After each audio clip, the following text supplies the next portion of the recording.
भारत सरकार द्वारा जनगणना 2027 के संबंध में एडवाइजरी जारी कर दी गई है। जनगणना का कार्य प्रारंभ कर दिया गया है। अनेकों राज्यों में जनगणना स्टार्ट हो चुकी है, कई राज्यों में अभी होनी है। स्टेप बाय स्टेप इसमें किस प्रकार से काम होना है। 2 स्टेप में काम होगा। पहले मकान का सूचीकरण होगा, फिर जनगणना होगी। तो मकान का सूचीकरण का कार्य राजस्थान के अंदर 1 मई से स्टार्ट हो चुका है। 15 मई तक आप स्व गणना कर सकते हैं, सेल्फ न्यूमरेशन फॉर्म भर सकते हैं। उसके बाद 16 मई से लेकर के 15 जून तक आपके परिगणक है वो आपके घर तक पहुंचेंगे और वो आपको जनगणना के आंकड़े या घरों के आंकड़े इकट्ठे करेंगे। उसके बाद मार्च 2027 में 31 मार्च इसकी एंडिंग डेट रहेगी। 1 जनवरी से लेकर के ये काम होना है। तो अभी जो स्वगणना प्रपत्र भरना है, जितने भी राज्य के कर्मचारी उन सभी को तो भरना ही भरना है। उसके साथ ही जो पढ़े लिखे लोग हैं, फ़ोन का अच्छी तरह से उपयोग करते हैं, उन सभी से भी हम गुजारिश करेंगे कि आप स्वगणना प्रपत्र अवश्य भरें, ताकि जो भी परिगणक साथी आपके घर तक पहुँचे उनको गणना करने में सहूलियत हो सके, उनका सहयोग किया जा सके। चलिए साथियों, अपन इस वीडियो में चर्चा करने वाले हैं किस प्रकार से आप स्वगणना प्रपत्र घर बैठे फ़ोन के माध्यम से भर सकते हैं। उसके साथ ही कौन कौन सी विशेष बातों का आपको ध्यान रखना है, उसके संबंध में भी हमने अलग से वीडियोज़ बना रखा है। फिर भी मोटा मोटी चर्चाएं हम लोग इस वीडियो में भी करेंगे कि आपको कौन से स्टेप में किन बातों का ध्यान रखना है। चलिए वीडियो प्रारंभ करूँ उससे पहले मेरा छोटा सा आप सभी से निवेदन रहेगा, आप चैनल पर नए हैं, चैनल को सब्सक्राइब अवश्य कर लीजिएगा। चलिए साथियों, सबसे पहले आप लोगों को गूगल के अंदर जा करके लिखना है SELF, सेल्फ न्यूमरेशन लिखा हुआ आएगा। इस पर आप लोग क्लिक करेंगे। इस पर जैसे ही क्लिक करेंगे पहली साइड खुलेगी सेल्फ न्यूमरेशन SE, ये census management and monitoring system CMMS, ये वाली साइड आपको खोलनी है। इस पर हम लोग जैसे ही क्लिक करते हैं तो आपके सामने ऐसा इंटरफेस खुलेगा। ये इसकी होम साइड है। आप फ़ोन के माध्यम से भी खोलेंगे तो फ़ोन को डेस्कटॉप साइड में करते हुए उसको आड़ा कर लेंगे तो ऐसी साइड आपको दिखेगी। इसमें आपको सबसे पहले राज्य का चयन करना है और ये जो कैप्चा यहाँ पे लिखा हुआ आएगा इसको भरते हुए प्रोसीड और वेरीफाई पे क्लिक करेंगे।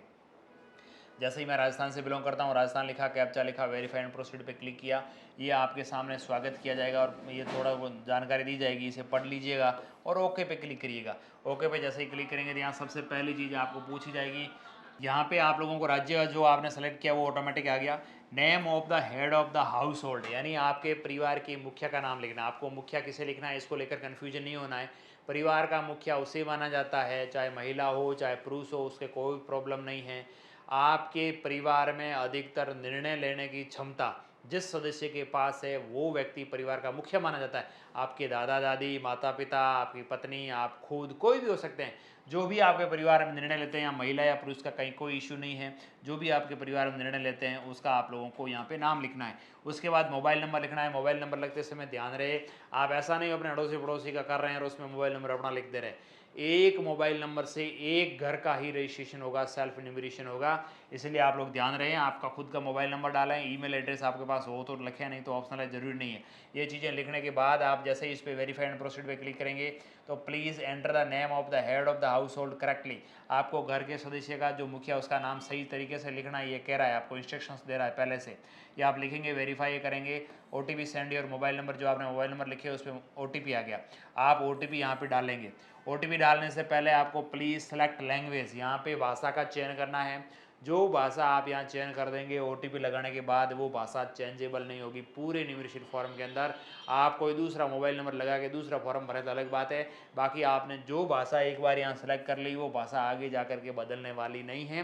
भाषा चयन करते समय भी आपको विशेष ध्यान रखना है। इतनी सारी भाषाएं आ रही 17-18, इनमें से आप जिस भी भाषा को अच्छी तरह से समझ पा रहे हैं वो भाषा लैंग्वेज यहाँ पे सेलेक्ट करेंगे। मैंने यहाँ हिंदी लैंग्वेज सेलेक्ट किया, OTP डाली, यहाँ आ गया। यहाँ पे आते साथियों एक बार ये आपको बताएगा कि ये प्रोसेस सही तरीके से नहीं हो पा रहा है, तब आपको ट्राई अगेन पे क्लिक करना है। कभी कभार साइड सही चलेगी तब तो ऑटोमेटिकली हो जाएगा, कोई इश्यू नहीं। साइड सही नहीं चले तो आप ट्राई अगेन पे क्लिक करेंगे तो ये साइड आपकी खुल जाएगी। इसके अंदर आपको 6 तरह के स्टेप्स टोटली कंप्लीट करने होंगे एक एक करते हुए। 6 तरह में से पहला स्टेप पूछेगा आपका लोकेशन का। यहाँ पे आपको अपने स्टेट का चयन ऑटोमेटिक जो आपने शुरुआत में किया वो आ गया। आपको अपने ज़िले का नाम लिखना है और आपका पिन कोड लिखना है। पिन कोड लिखते हुए आपको अपने गाँव का, शहर का, स्थान का, लैंडमार्क का कुछ भी स्थान लिखते हुए यहाँ खोज इस पर क्लिक करेंगे। जैसे ही मैंने लिखा, पिन कोड डाला और यहाँ पे अपने गांव का नाम लिखा और सर्च किया तो ऑटोमेटिकली यहाँ पे आ जाएगा लिस्ट में से, आपको वो सेलेक्ट करना है। और खोज पे जैसे ही क्लिक करेंगे तो ये कहेगा मार्कर अपने घर के नीचे ड्रैग करें। आपको यहाँ से जो मार्कर रेड कलर में दिखेगा वो अपने घर जहाँ पर भी है एकदम अच्छी तरह से आपको क्लियरली पूरा दिखेगा।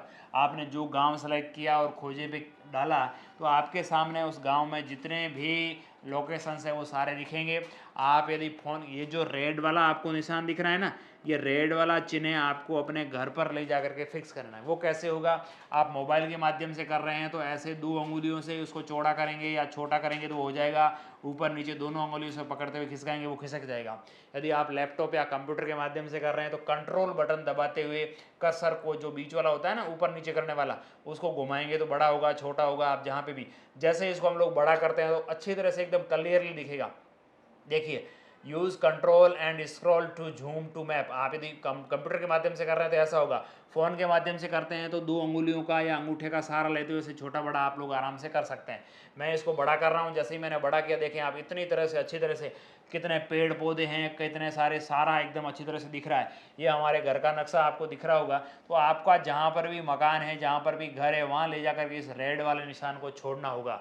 जब आप ये रेड वाले निशान को वहाँ पे छोड़ेंगे तो आपके अक्षांतर और देशांतर आएंगे, लैंगिट्यूड और लॉन्गिट्यूड आएंगे। आपको इनको सही तरीके से देख लेना है। आपका ये ध्यान रहे कि जब आप इसको स्थान की पुष्टि करें तब आपका यह रेड वाला निशान उसी जगह पर होना चाहिए जहाँ पर आपका मकान है। ऐसा नहीं होगी अड़ोसी पड़ोसी का मकान है वहाँ पर जा करके आप इसको कर दें।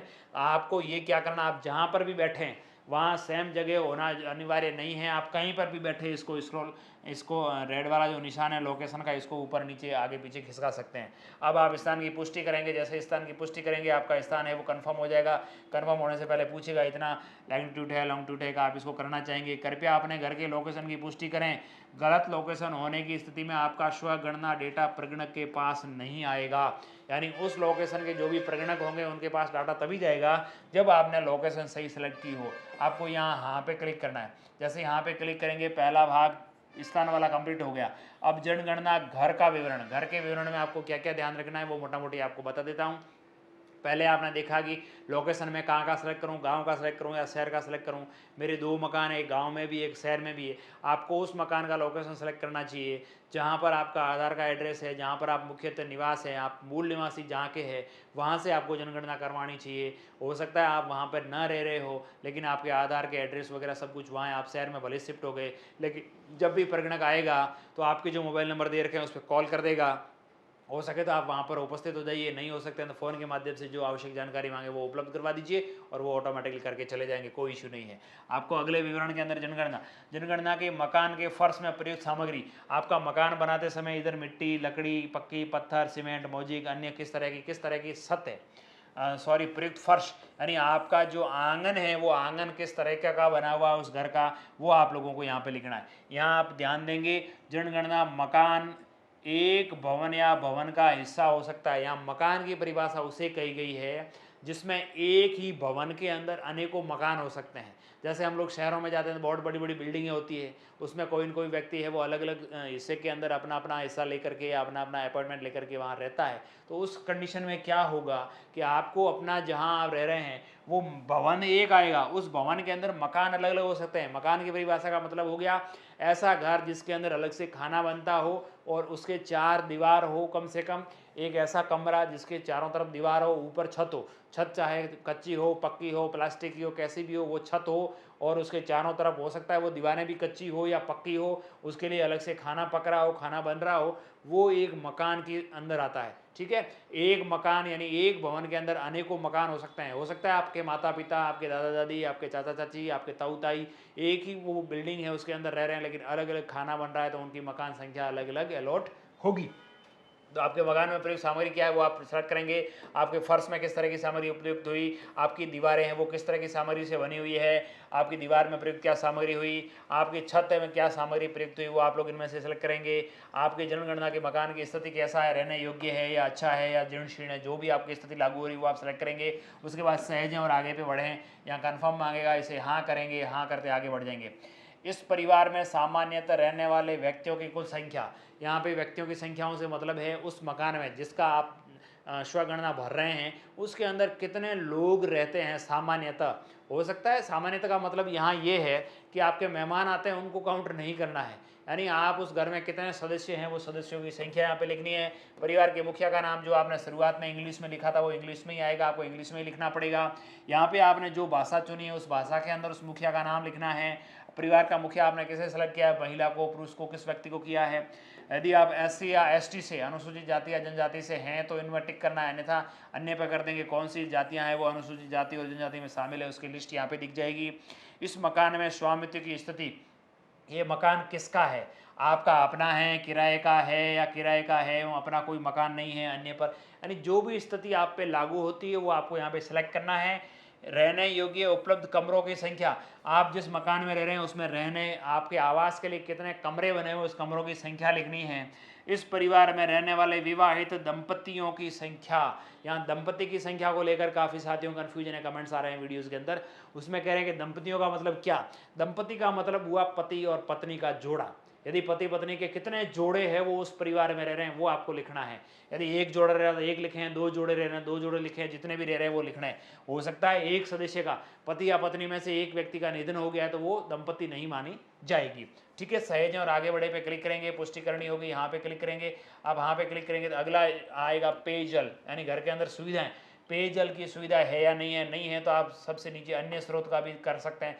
आपके घर पे पानी पीने की सुविधा नहीं है, नल है या नहीं है, जो भी आप पे लागू हो रहा है उसे आप एक्यूरेसी के साथ डाटा डालना है। कहीं कोई कंफ्यूज होने की ज़रूरत नहीं है, भ्रमित करने की ज़रूरत नहीं है। ऐसा नहीं कि मेरे पास पानी का कनेक्शन है लेकिन मैं मना करता हूँ, मेरे पास लाइट का कनेक्शन है लेकिन मैं मना करता हूँ, तो ये चीज़ें ठीक नहीं है। आपके पास जो वास्तविक स्थिति है वो करिएगा। हो सकता है आपके पास बिजली है लेकिन वो अभी केवल पड़ोसी के घर से वायर लगा के चला रहे हैं, आपके खुद का घर का कनेक्शन नहीं है, तो आपको वहाँ पे बिजली नहीं होने का भी बताना है, ताकि आगे जाकर के जब गवर्नमेंट योजना बनाए तो आपको बिजली उपलब्ध करवाई जा सके।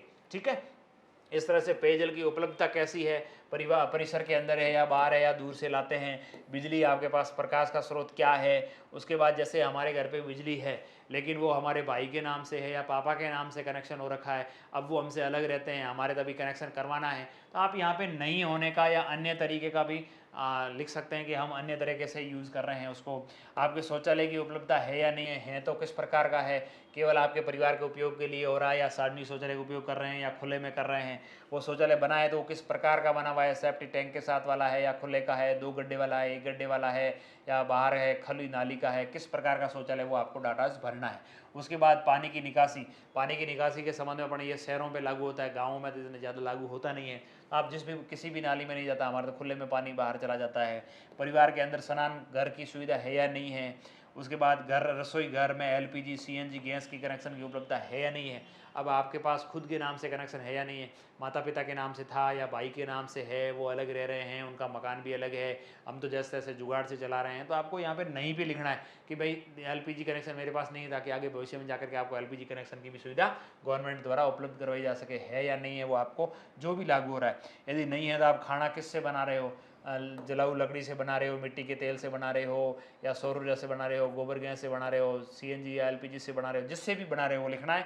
और यहाँ पे सहेजें और आगे बढ़े पे क्लिक करेंगे, स्पष्टीकरण मांगेगा, ओके करिएगा।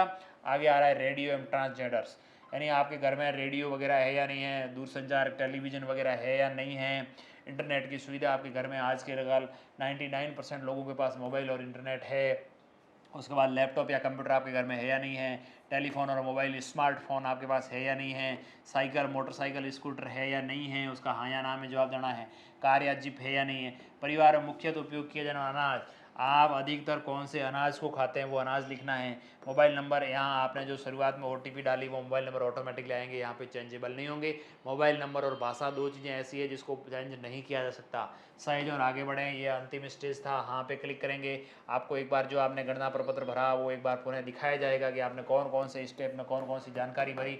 ये सारे के सारे 6 स्टेप्स थे, सारे के सारे स्टेप्स एक बार चेक कर लें, पूरे विवरण मेरा एकदम सही है, ओके है, तो मैं आगे बढ़ूंगा। संशोधन के लिए वापस जाएं, आप यहाँ से कहीं कोई करेक्शन दिख रहा हो कि मैंने ये ठीक नहीं भरा है, वापस जा सकते हैं। ड्राफ्ट के रूप में भी आप सेव कर सकते हैं, मैंने भाई सेव मेरा रहना चाहिए, उड़े नहीं। और सबसे लास्ट में पुष्टि करें या सबमिट करें, आप सबमिट पे क्लिक करेंगे, आपसे कंफर्म मांगेगा, हाँ पे क्लिक करेंगे, आपका सफलतापूर्वक सबमिट कर दिया गया और आपके पास HID आ जाएगी, हाउस होल्ड HLO की ID मिल जाएगी।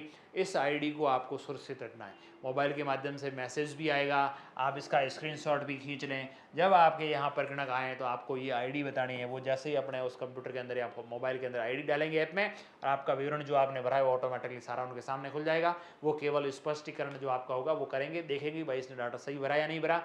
अब कई साथी ये कन्फ्यूज होंगे कि मेरे डाटा कोई न कोई गलत सबमिट हो गया, यदि आपका डाटा ये HID आ गई, आपने गलत भर लिया, तो घबराने की ज़रूरत नहीं है। जब भी आपके पास परिगणक आएँ, आप नोट आउट कर लें कि मेरी कौन-सी जानकारी मुझे परिगणक से ठीक करवानी है। जितने भी सवाल पूछे गए थे, प्रत्येक सवाल का परिगणक है वो अपडेट कर सकेंगे। परिगणक के पास फ़ोन में वापस से ये जब आपके घर पे आएँगे तो दोबारा से खुलेगा।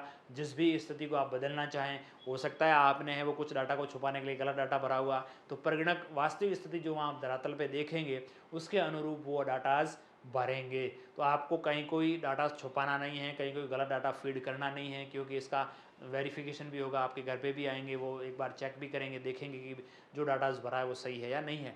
यदि सही भरने से रह गए हो, आप सुधरवा सकते हैं, कहीं कोई इश्यू आने वाला नहीं है। आपको इसके संबंध में कहीं कोई डाउट्स हो तो इसके डाउट क्लियर के संबंध में हमने अलग वीडियोज़ बना रखा है, आप उसकी सहायता ले सकते हैं। एक बार पुनः गुज़ारिश करूँगा अंत में, आप नए हो सब्सक्राइब अवश्य कर लीजिएगा। चलिए साथियों, पुनः धन्यवाद, मिलते हैं एक नई वीडियो में।